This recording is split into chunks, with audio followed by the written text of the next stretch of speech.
Hey guys, mahal everyone, 40 the Broadway Saiyan here. Welcome back to my YouTube channel, bringing you guys another video on Dissidia Final Fantasy Opera Omnia.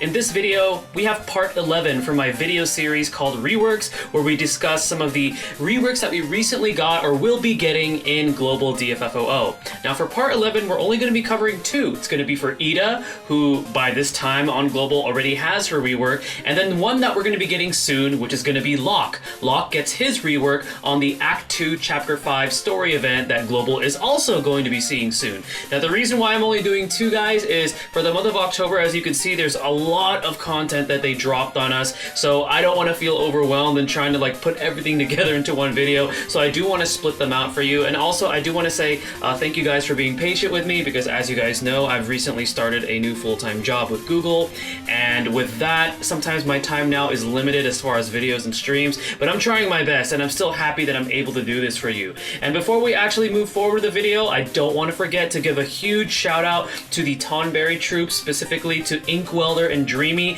because there's going to be two beautiful infographics that you're going to be seeing alongside this video for both Yda and Locke, kind of summarizing everything about these characters. So when I show those off, be sure to hit that pause button and just check it out, because it's such an amazing infographic, and thank you again to them. I'm going to be leaving a link in the video description as well as a pinned comments to their album for these amazing infographics. So Tonberry Troupe, Inkwelder and Dreamy, thank you so much. But let's go ahead and first talk about what Yda gets with her rework. So Yda at her crystal passive level 54 with her rework, her buff boost is before a 20% max brave increase to herself while buff, which wasn't bad, but now with her rework that jumps up to 40%, so now she could even deal more HP damage. And then her brave attack plus and her HP attack plus with her rework is now the following. So both of these commands are now going to be accessible as long as she is buffed. Before, what you would have to do is actually use one of her abilities to actually have access to them. Now she just needs to be buffed, so that's pretty cool. Her brave attack plus has the brave hits increased to 6. The brave damage potency for brave attack plus is increased to 210%. It's going to be having a 100% critical hit rate when it is used on a target that's not targeting her. It has a low action delay, and it changes her snap punch command to snap punch plus after usage. HP attack plus is going to be getting an additional brave, is going to be adding a brave hit, prior to the HP attack that she delivers, and that's going to be at a 100% brave damage potency. She's going to be getting the same upgrade from the brave attack plus, where she gets the 100% critical hit rate on the brave hit when she's using it on a target not targeting herself. It can now overflow up to 120% of max brave. It has a low action delay, and it also will be changing her snap punch to snap punch plus after usage. Talking about snap punch, so with the rework, the base usage for this ability is actually going to be increased to 7, which is nice. The brave damage potency is going to be increased to 300% for the base version and 400% for the plus variant. The Brave can now overflow with this ability, 150% for the base, and then 180% for the plus variant. It'll also grant Yda that 40% max brave up for 5 turns, and the plus variant will be reverting back to the base version after usage. And finally, her second ability, Touch of Death, with the rework, is going to be getting a brave damage potency increase to 300%. There's also going to be an overflow now with this ability, up to 120% of max brave.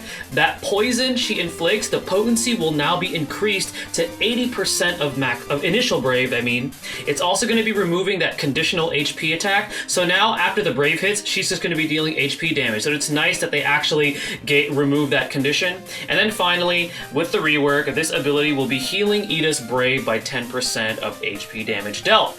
So before I give my thoughts, here we go. Boom! There's the infographic right there. So this summarizes pretty much everything about what Yda does, and what I love about what Tonberry Troupe included in this is also what her EX weapon does, because I didn't cover that here. I did cover that on a previous video, but the infographic actually shows that. It also shows you some future considerations in regards to this character, so take the time to pause and check that out. But here is my verdict on Yda's rework. So she obviously got some pretty good upgrades. She has a little bit more longevity. I do like how she has access now to her Brave Attack and HP Attack Plus just by being buffed, because the most important things about those is that it allows you access to Snap Punch Plus. And if you have Yda's EX weapon, what Snap Punch Plus does, it actually gives you that stack of Greased Lightning, which is that special icon she gets when she has her EX weapon.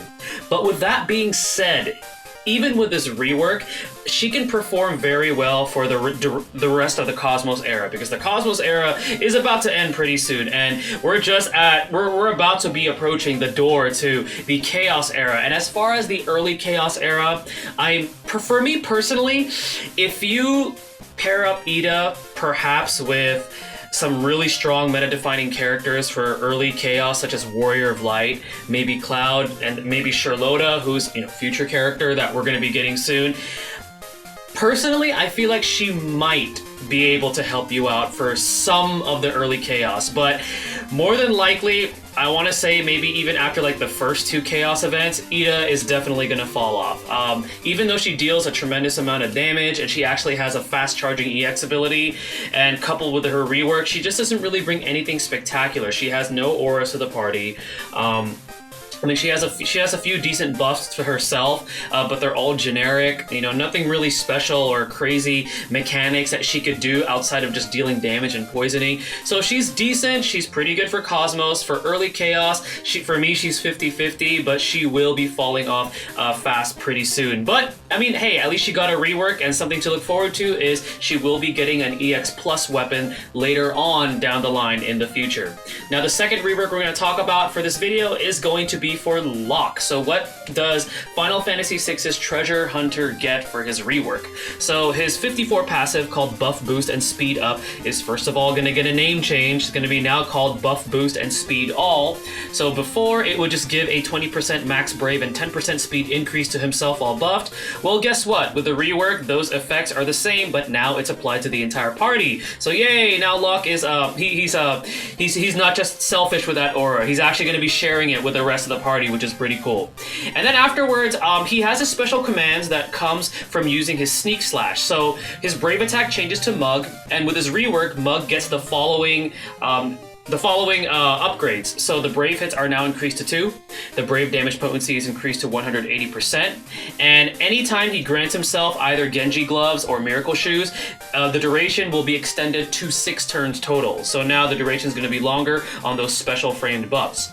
Now the Genji glove command coming from his HP attack gets the following upgrades: Brave damage potency increased to 180%, Brave can now overflow up to 120% of max Brave, and then the Miracle Shoes command coming from his HP attack is going to have a Brave damage potency increase to 120%, and this time when you use this particular command, it doesn't increase the turn count except for Friend and Summon. Now, talking about his abilities, the first one being Sneak Slash. So with the rework, the Brave hits are going to be increased to 3 for both versions, because there is a base and plus variant. Both versions will be getting a Brave damage potency increase to 300%. Both versions can now overflow up to 120% of max Brave. It's also going to be extending the duration of Thief's Gloves to 6 turns, which is the special framed buff he gives to himself using Sneak Slash. It now deals HP damage right after the Brave hits for both versions, and that was one of the biggest problems with this ability. He just deals Brave damage prior, but now he actually will be dealing HP damage afterwards, which makes it a lot more efficient.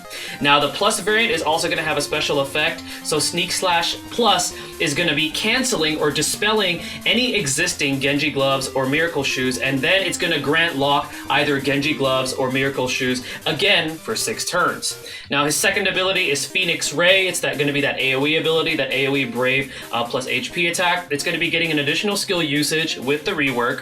The Brave damage potency is going to be increased to 270%, and he's going to be getting a better overflow with it, now increased to 150% of max Brave. So again, before I give my verdict, go ahead and check out that wonderful infographic that I'm displaying right there if you guys want a summary. Again, it also covers what his EX weapon gives him, because we are going to be getting a rerun of his EX weapon with this rework, so take the time to take a look at that there. But my verdict on Locke's rework is, so it fixed a lot of problems that he had. So one of his biggest problems was obviously his Sneak Slash. I personally did not like how that ability was just straight up a Brave attack. There was no HP attack attached to into it, so it kind of lowered his, you know, his potential and his usability even when he first came out. When he first came out, he didn't really bring anything super spectacular to the table. People just used him during his event, and then that was it. You never really saw him again. But what I do like now is that his sneak slash actually allows you to deal HP damage afterwards, so it's more efficient. I do like how they added that dispel reset effect with sneak slash plus, because as you can see, the thing about Locke is that his transformed commands with his Brave and HP attack, they're kind of RNG based random. So it's either you get Genji gloves or miracle shoes. And the cool thing about so you either get something with overflow or you get something with a free turn. So pretty cool effects, right? And the free turn is definitely very valuable, especially with particular Cosmos and even future Chaos stages that will be having super strict turn counts. So that could be potentially useful. And then to top it off, Phoenix Ray just gets an overall damage increase, and I like how it has a higher Brave Overflow. So overall, the upgrades they gave to Locke with this rework is pretty good. But with that being said, can this character perform for early Chaos? For me, it's kind of like Yda. It's another maybe if you have a good party setup with him. I guess one thing going for him is that if you like messing around with free turns, if you have access to miracle shoes, you can use that and abuse that to kind of take advantage of the free turn. But the problem with Locke is that even if you max out his boards and you're like, you know what, I'm gonna try to take this character to Chaos, you know, because for the early Chaos at least, you know, because I've invested in him, I've built him up. His damage output, honestly, still not that great, and it's gonna really come down to being able to dish out as much damage as possible, breaking through those defenses for early Chaos, because the boss's HP just, you know, skyrockets astronomically to the point where, like I've said numerous times before, your characters, if they're not prepared, they're gonna be doing like 1 Brave damage, 10 Brave damage, and it's really disheartening to see that. And with a character like Locke, I just feel like he's just not bringing enough damage to the table. He has some gimmicks, he has this RNG based kind of thing, kind of goes with his whole treasure hunter profile, but all in all, while he did get a good rework, while it does improve him, still not quite viable for early Chaos. But hey, he's gonna be fun, and if he's one of your favorites, then by all means go ahead and build him up, because he does get better with this rework. Alright guys, well that is going to be concluding my part 11 for my video series called Reworks. Again, huge thanks again to the Tonberry Troupe, Inkwelder, and Dreamy. You guys are amazing. Please, please, please make sure to check out the link in the video description as well as the pinned comments for the album for these amazing infographics, because they are very helpful, especially for those of you that just want a summary of what these characters do. They have a visual. It shows you everything there. It even gives you future considerations or alternatives to these particular characters.